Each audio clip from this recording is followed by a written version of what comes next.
Welcome to another episode of Ecom Experiences, a podcast for e-commerce marketing leaders who want to grow and scale their brands faster. Join us as we interview some of the smartest brand founders and marketing leaders in the industry. Explore the lessons they learned, discover the keys to their success, and discuss what excites them most about the future. Hi, it's Samir Balwani here, host of Ecom Experiences, where we talk to brand founders and marketing leaders about their experiences growing brands. This episode is brought to you by Query. Query is a paid media agency that helps brands balance brand awareness and performance marketing to drive predictable and profitable growth. To learn more about how we can help you, visit weareqry.com. I'm really excited about our guest today. I am Nick Hernandez, the Director of Ecom at Felina USA. He's awesome, has so much to tell us. Thank you so much for joining us, Nick. Thanks for having me. Let's get started. Just explain, who you are, the brand you work for, and what's your role. Yeah, sure. So, Felina Group, or Felina USA, it has some sub-brands on it. So sometimes we call it the Felina Group. It's been around for about 40 years. It's a women's apparel and intimates company that historically has been in the wholesale space. So to, large retailers and just kind of in-store only. The last 5 years or so, they decided to start getting into e-commerce. And then I'd say within the last 2 years is really when direct-to-consumer became a serious conversation, building a strong brand that, really was all predicated on owning the customer relationship, kind of became the top of their pyramid. And moving things around to support under that top kind of initiative. I've been there since December, so it's a relatively new role. And I guess a little bit about myself. I have been in health and beauty for the last probably coming up on 10 years now. Yeah. I spent the good part of that at a high growth beauty startup, color cosmetics called Besame Cosmetics. And happy to jump in or dive in anywhere. That is a, very, very simple oversimplification of it all. I guess before that, I used to work in TV too, which is kind of a very strange aside. It might not be relevant to your audience, but I have those stories as well. Oh, I know. I think you and I were chatting about that, and those are stories that we are absolutely going to talk about at some point. But I love that you have so much experience specifically in this industry. You and I talked about this before. That's like my sweet spot too. I love it, and it is so. It's fast moving. It's really interesting. It's super competitive, and I think you get some of the most interesting lifestyle marketing out of beauty, fashion, apparel. And accessories as well. So that's kind of why I like it. But I'd love to know, what do you love about your role? Like Director of Ecom at Women's Intimates, you're not a user of the product or a normal buyer of the product. So that's got to be a challenge. What do you love about the role, and how do you kind of put yourself in the mindset of a customer when you're not a customer itself? Yeah. So what I love about the role, I love that I can take in this specific role that I am taking that 7-year span at a previous company and being able to condense my learnings down into essentially like a playbook that I have, all the mistakes I've made and where not to make them again. And coming in and seeing that was not a unique experience for a company of that size, around that scale, looking to be in certain markets. So, from the first job description to the first day there, I immediately saw, sub out color cosmetics for women's apparel and intimates, and within health and beauty, just shift a little bit more into beauty so that it overlaps into fashion. And you're essentially there. So what I love is that in a way I'm able to kind of hopscotch all these pain points to getting the brand where it needs to be. because of that previous experience. So it's not like it was, when I was the third employee at that previous company, where we were kind of being like, let me Google that real quick. I think we can figure that out. Like, we don't need somebody to review a contract. We'll be fine. So that's been really great. And, it's the same thing with color cosmetics. I didn't use the product, but uh, funny enough, from way, way back before even working in TV, when I was still in school, I wanted to be a writer and I really wanted to tell stories. And that was kind of like my big thing was I feel like I can tell stories very well. It's part of why I'm very good at like selling in the room, because that is in a way like a story you are telling. You are getting somebody to buy in, in a very short amount of time. And with color cosmetics, and especially with licensed collections, I got to tell stories. They just were stories told through physical products instead of, words or like anything on the screen. And in the very same way, with, like you said, it's such an interesting marketing and branding opportunities when it comes to these categories. To me, it's more about telling a really good story. And like, obviously, product knowledge sessions were like first stop with the product team when I started to get as well acquainted with the product as I could be. Right. But like above and beyond that, all things the same, it's really more about like at your core being a good storyteller, and it's just like you're just swapping out what you're telling the story around, and that it's like the same across industries. That's awesome. Yeah, I mean, it's such an interesting world, and look, I've been in fashion apparel, like women's apparel and women's beauty for 18 years at this point, 16 years at this point, and never been a customer either. And yet you start to understand and have this empathy for what that customer wants, because you're right. Like the story and that sense and feel in that community is consistent, and you can kind of identify who that's going to be and help build like a program around it. I think you also have this really interesting superpower now where you have 7 years at a brand where you get to come back. Yeah. And I think the playbook is it's such a valuable experience. So, so we talked about hopscotching over some challenges. What are the challenges that you're kind of hopscotching over? How are you overcoming them? When you have like more well-established companies that try to go into a new space, inevitably you're going to have people that are not kind of centered in that new space, building, those building that infrastructure. And that's kind of, the space we're in right now. Everything was there, everything was set up. But when you look at the tech stack, you look at customer journeys, you look at, the full funnel, it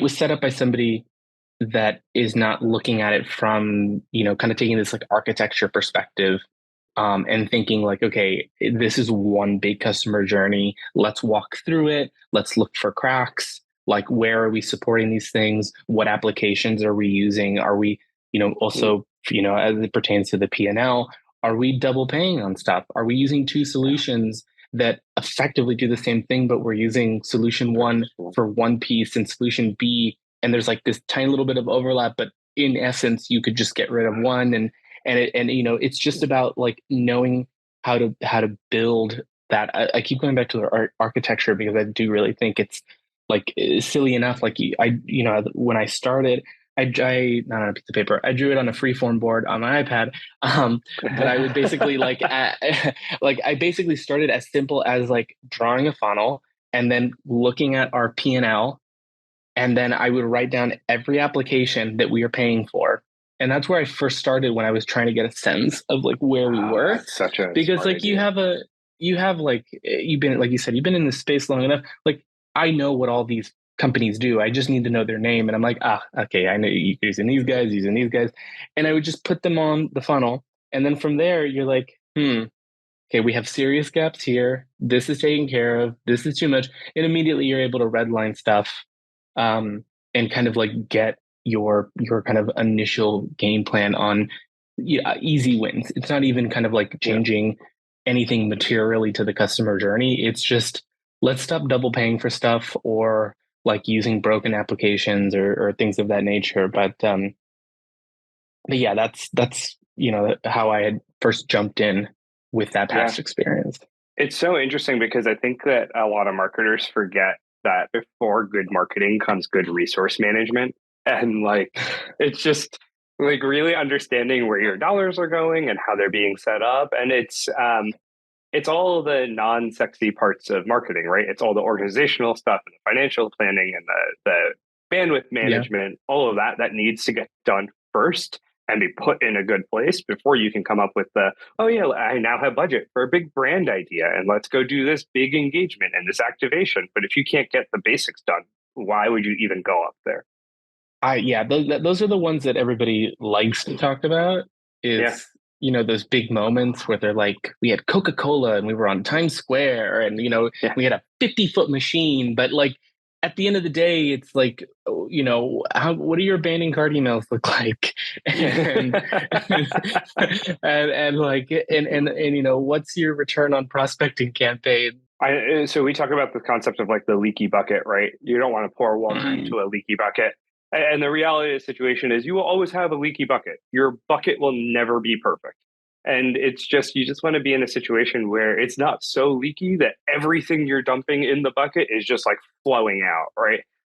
So it's really just like, when are you ready to do brand awareness campaigns, like those big national placements? And when are you supposed to be focusing on the abandoned cart emails and the remarketing campaigns and things like that? So I do think that there's Yeah, this. I think in a smaller team, it's definitely a bandwidth thing, Yeah. because the fundamentals day in and day out are.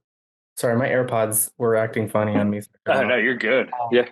like the fundamentals day in and day out, I think, while like we said, they're not as exciting. They're the foundation so that when you have those brand moments, that they're as maximized to their full potential because they're usually expensive, they're very fast, and unless you're doing something past that moment, it's it's essentially a huge waste of money.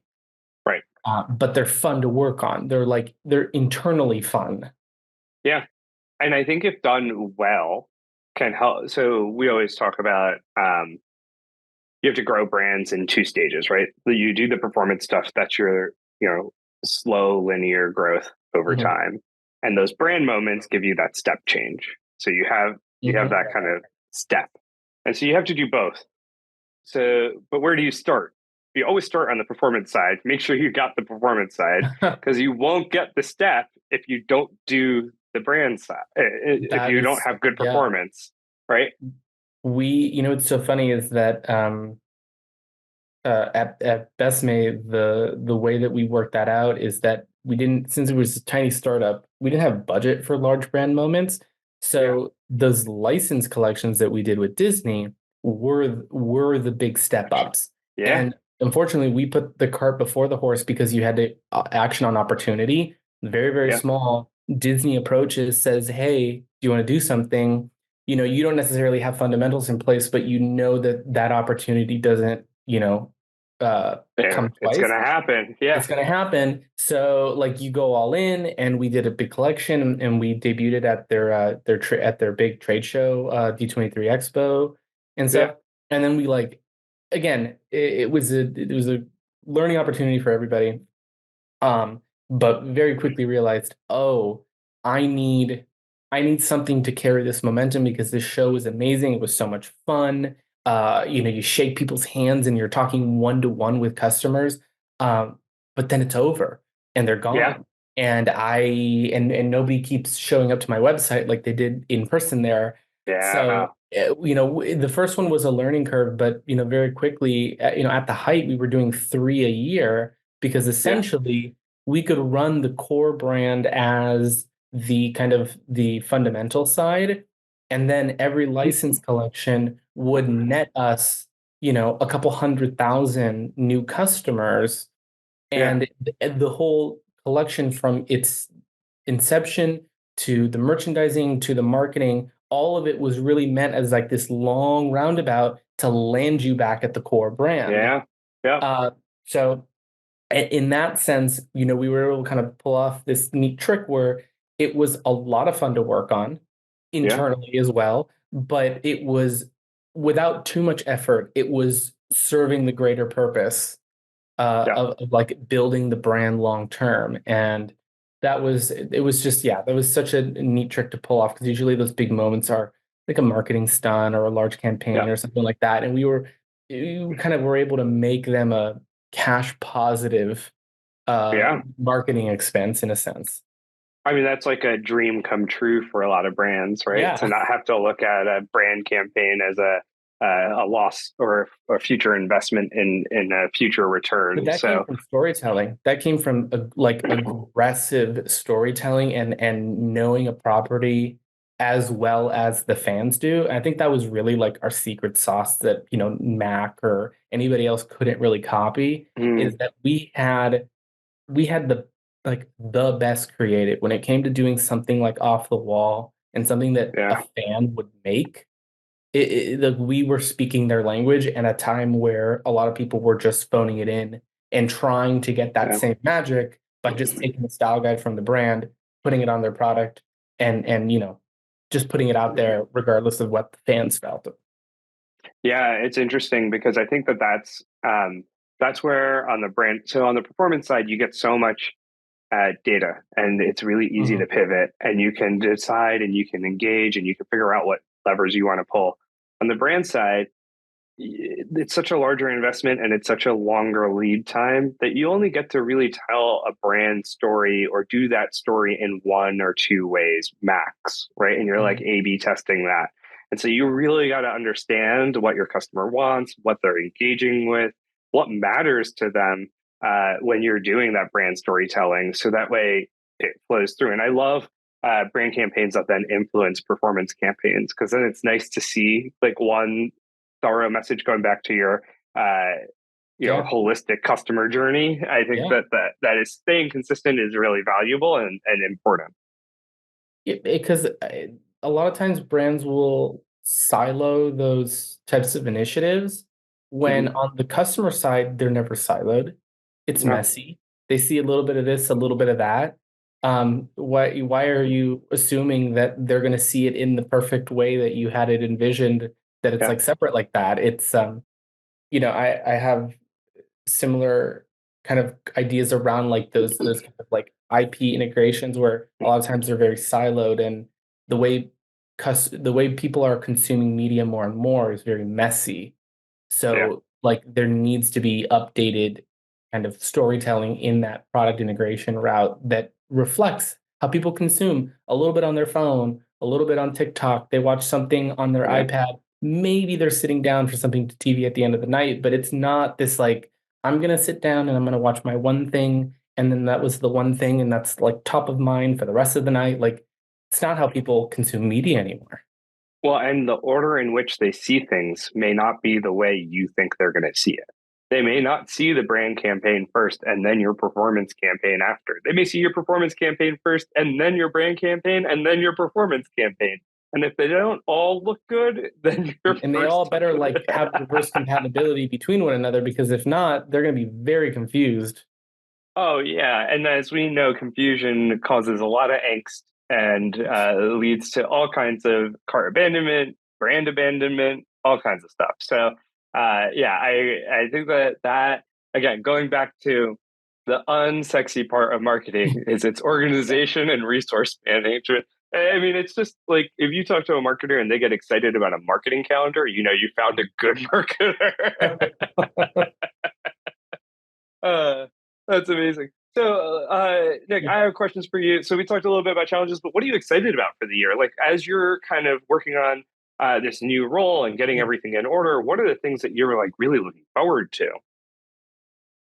So, I know the product team, as soon as I landed there, the product team for spring, summer next year was working on some very interesting categories. So that's going to be fun to kind of conceptualize, Yeah, kind of being at the beginning of that dev cycle, being able to market and that's build a cool. story around it. In the short term, seeing like there's just so much potential with the, I'll call them like the like organic streams that have formed within our customer base, and to be able to kind of like firm those up and like help have them be well defined channels.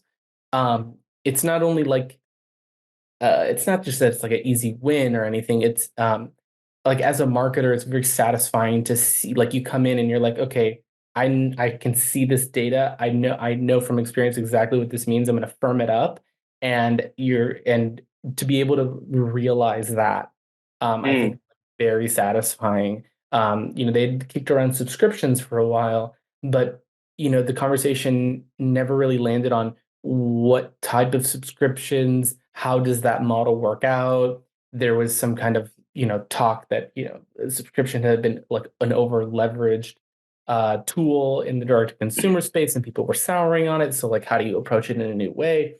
And we had customer data that showed that about 50% of our customers every single month are brand new, and 50% of those 50% repurchase every 28 days. Oh, wow.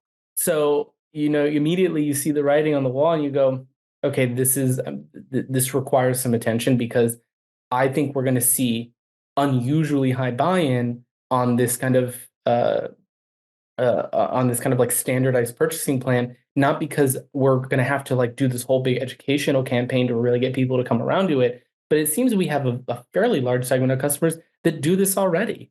So like being able to come in with that experience to parse through data and say like, here are the initiatives backed by data, and here are the things that I promise you are already happening. We're just going to like help define them out so that we can measure them and help kind of move the needle. That's the best, because it really, I don't know. I feel like in every role, people get founder syndrome. That's a different conversation. People get imposter syndrome, and you're always trying to learn, whatever the newest technologies, what the trends are, but you always have that fever dream as a marketer that you're going to look at a data set and be like, I don't know. I don't know what they're buying. So that beats me. So it's that's more like irrational fear than anything else, but it's like very comforting to come in and just like have the data speak to you from your experience and know exactly kind of like where your priority lists are going to be sitting. That's really interesting. I love that you're taking a look at the data in that perspective and using it to kind of gauge where to go next. Because I agree. I don't think enough people do that, and the fever dream is real of just like, all this data doesn't make any sense whatsoever. Like, why is this happening? And we've been in that situation before too. And you just, it's always like, oh, AOV keeps dropping. I don't understand why. It's something like that. So I love that it gives you understanding, because it's, I'll tell you, one of the things that we do with all of our clients when we're working with them is we monitor AOV and conversion rate like a hawk, right? So us on the media side, those are probably two of the most important numbers, because there is a cost to acquire. There's a CAC. There's always a CAC. We can change the CAC a little bit, 10, 20% up and down, whatever it may be. But if AOV and conversion rates start to fall out of those bounds, and you're going to quickly fall into this untenable situation, right? Like, there are CPMs and there's click-through rates that you can have some control over and optimize as much as you can, but you also need the brand being a partner and optimizing their AOV and conversion rate. So we're kind of monitoring those too. So it's awesome that you're looking at the data set to really understand, okay, subscription is an opportunity. I feel good about AOV. I feel good about conversion rate. I feel good about this stuff. Helps you prioritize, especially when bandwidth is short. You can't do everything. That's another, like, we're a tight team within this larger organization because e-commerce is relatively new. So, 6 people, and you can't action on every initiative that you want to, especially even with the scale that the company has, where we could theoretically be running a lot of things parallel. At a certain point, there's going to be a point of diminishing returns. You're not running them well because you're trying to run too many things. Yeah. Yeah. It's funny because it's like physical bandwidth and then mental bandwidth too. Like you can't monitor and pay attention to so many things. Even if you like had all the resources available, it just like can't come together as quickly as you wanted to. No, at a certain point, there's too much data, and I do think that's an interesting space where I've yet to see a lot of innovation with like large language models come in and Yeah. and being able to like sift through data. I know that Triple Whale has like a short list now for their new kind of like AI tool where you can Yeah. talk to your data set, but somebody's going to come in and basically like consolidate every single data point across your entire network and not only interpret it, but just like pull best practices and give you like baseline recommendations Yeah. for those tight teams that are running really lean. I do think it's already happening in the startup space. We're seeing a lot of like the expectation is now a tight team with some kind of like Yeah. AI or large language model helping them scale way past their size. It's going to eventually trickle down to marketers and other like data heavy roles. We're pretty close to that. We're actually piloting internally. So we have a data tool called the Felina, which is our data warehouse, and everything gets pulled Yeah. into there. And we have a team member that has a large language model hooked up to the data set. And so you can ask questions like, when did my conversion rate drop? Or what happened to my conversion rate? What happened to my AOV? What creative was launched on X date on Y time? So like Yeah. all of those kinds of things are starting to get pulled in. I think the unlock though will be then scraping the internet and being able Yeah. to take like overall trends within the category, but then also, read every marketing textbook that's ever been written ever Oh, and like build that as the foundation so then they can take the data, take the trends, take the foundational knowledge, and then say, as a marketer, this is what you should do next. And like, yeah. even if it's, only 10% there. Like you said, at a certain point, I just physically can't be monitoring everything. This is like an assistant that's always pulling you like the most relevant information for you to like yay or nay or tweak and send back. But it could parse through that information in seconds that it would take you, a team or days to go Yeah. through. Yeah, I would say we're maybe a year away from that. Not Mm. even. I don't think we're that far off from being able to have that. I think here is where it will be really interesting, and here's what will differentiate people, different tools from different tools, Mhm. is if you pull every marketing book out there, you will get every variation of an answer that you will just be so confused. And Yeah. so I think it'll be the training of that module, of that language Yeah. model, that will be really valuable. So I can tell you what we're doing on our end. We are training it with our philosophy and our ethos on how we buy media and what we do and what we've learned over the years. And so we're teaching it from our research set versus the broad research set. And Mhm. so that way, when you talk to our AI tool, it is a query trained AI Mhm. tool trained on our processes and our thinking versus broad thinking. And then it's up to us now to make sure that we're feeding it the right research. And then it's almost like an L&D program for your own language model at one point where Yeah. you're like constantly training it. So I think that's where I think AI becomes really interesting is like AI is definitely going to revolutionize the way we do marketing. There's no doubt about Yeah. that. But I think the underlying is how you train that AI to and what information you give it is what's going to make it either really valuable or not. I think that's going to be the differentiators in a world where everybody has some kind of tool access to a tool like this, and everything is the most optimized. Like if everything's running at 100, so that there Yeah, is no variation in the performance. Like what are the differentiators next? yeah, And it becomes kind of like, yeah, how you train the model, the creative you're putting in. I think that's where creative becomes even more important because those are the pieces that like I think that's the human touch. Because you could say like write an ad copy that's in my brand voice that's optimized for this, but yeah, you have the wherewithal to go, this is gonna work, this is not gonna work. It's like that piece, at least, knock on wood for now, is not gonna get replaced. But I do think that everything's gonna get faster.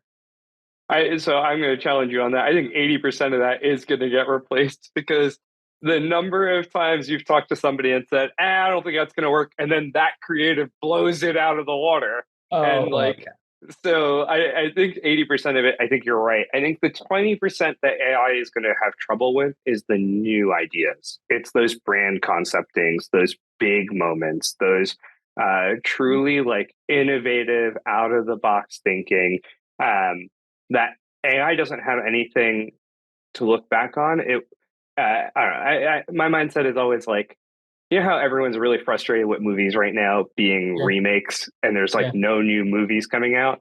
That's what AI creative is going to feel like at one point. Everything's just going to be a remake, and then there's going to be this subset of people that are truly creating new things, and that's what's going to become really valuable. That's cool. So you think that like the performance side of a marketing like role will essentially just get automated, so all that's left is the creative side?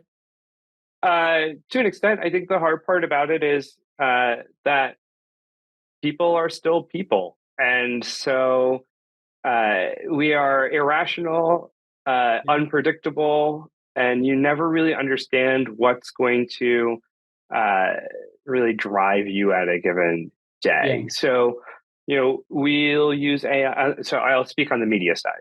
So we'll use AI to help us identify, anomalies in our campaigns, help us make recommendations on what a media mix should be, and help us make recommendations on how to actually adjust bids and manage our campaigns. But do I think it's going to actually do the full decisioning? No, because unless I spend a ton of time and put a ton of safeguards in, AI can just go off the rails and not realize what it's doing. And it just doesn't have the risk adversity to stop something when it needs to stop something, or to pivot when it feels wrong. It's that sense of like feeling wrong that gives us, it's that sense of intuition that breaks a good media planner from a great media planner. And I think that that's what's going to be the differentiator between AI and not. Same thing on the creative side. That sense of intuition is what sets apart a great creative director from a good creative director.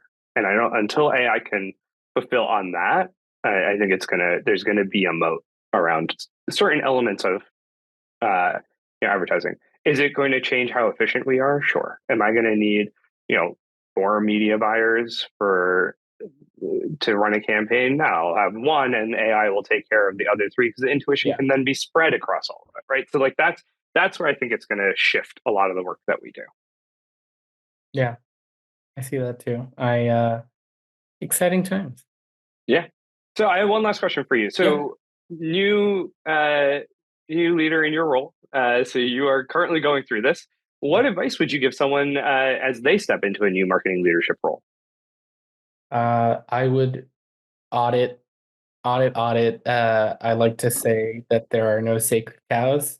So you come into an organization, and if you're not there at the inception of the organization, there's going to be things that were done because it was somebody knew somebody on a favor and they got this service. There's stuff that somebody just met them at a trade show and you seemed really great and they got it. There's going to be stuff that they got installation for free, so that's why they went with it. Start with a really good audit where there's no assumptions made. My little trick, it's very, very simple, but draw a funnel, look at the P&L, because at the end of the day, anybody outside of your department that is monitoring the success or failure of any initiatives that you do inevitably ends up looking at the P&L, and that does all the talking for them, or at least it starts the conversation. And just plot things on the P&L to see where you're at. Like taking stock is really, I think, the first, but you can't make informed decisions without that information. So looking for cracks in the funnel, looking for cost savings. I know it's I don't think it matters where you are. If you can come in and immediately show savings on the P&L, that's an early win. That's like, Yeah. look at this guy. This guy's saving us money. Yeah.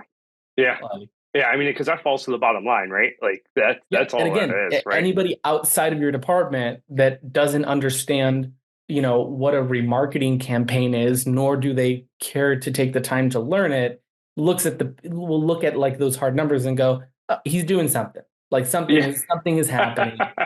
Which, unfortunately, I think at any organization you're running into people that just they're not in that space. They're not in e-commerce. They're not in marketing, but the numbers have to flow through them. So you need to make sure that they understand what you are doing or they get a sense of it. So I always like to, I like to have the numbers talk for me. Same thing with like new initiatives. If I can say, hey, we need to get rid of this thing, consolidate these two things, and turn this thing on its head, I show, and we're going to save $200,000 a month. And all of a sudden they're like, oh, go do it. This is a no-brainer, right? Exactly. Yeah. As opposed to being like, I think we could be in a really good place if we did all this stuff. That just seems like a lot of work. And you're like, what does a good place mean? So I think taking stock and seeing where you truly are, not where you're being told that you are, is the best one. Another little side trick I've done before is that I will have like 10 questions. And usually when you get to a company, you inevitably do like a little walk around or a meet and greet, or you talk with everybody. Yeah. I will ask everybody the exact same 10 questions, and I look for the differentiations between their answers to get a better sense of where the company's at, more so than what the actual answer is that they give me. So that's a neat little one where you're just like, tell me about the brand, or what does that mean to the average customer, or where are we headed in the next couple of years? Or, it doesn't really matter. Like the questions are not as important as seeing the differences between answers, because everybody has a slightly different viewpoint of the organization. And you get a really good sense of it all if you just, keep the questions as the control and the differentiations in their answer is your real answer. Oh, that's so smart. I love that. I'm going to probably steal that one. So thank you so much for that. Nick, thank you so much for joining us today. I really had such a great conversation. If someone wants to find you online, where can people go to learn more about you? LinkedIn. I'm an old person now at this point. I'm not on any social things. I'm on super active on LinkedIn. Honestly, LinkedIn, and then that usually leads to email, and that's, at this point, that's where I'm having most of my honest communication, genuine conversations with people, is LinkedIn, leading to either a text or, a conversation in that way. That's awesome. Nick, thank you so much again for coming on. This was so much fun. Yeah, thanks for having us here.